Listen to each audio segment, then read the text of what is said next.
wallahi a yanzu ba zan yadda a ɗaura aurenku ba. Alhaji menene dalilin da ya sa ba za ka yadda a ɗaura aurensu yanzu ba? Saboda kullum ciwon nasa ƙaruwa yake yi.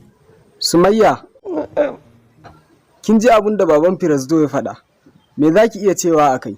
To, alalashe shi mana don Allah ya... To me zai hana ki auri wani? Saboda na ga alama auren naku bai zai yi ba. Ni wallahi ba zan iya amincewa kowa ba inda Aliyu yana raye. Shi kuma wannan shashashan daga ina yake? A'a, dakata Alhaji. Abun naka ya fara yin yawa.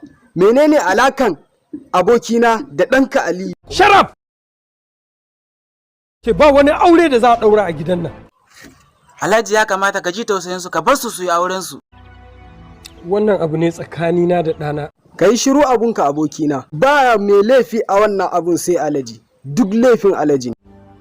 Don Allah don annabi mu ba abin nan hankali. Kar ka shiga, ka kyale ni da shi kawai.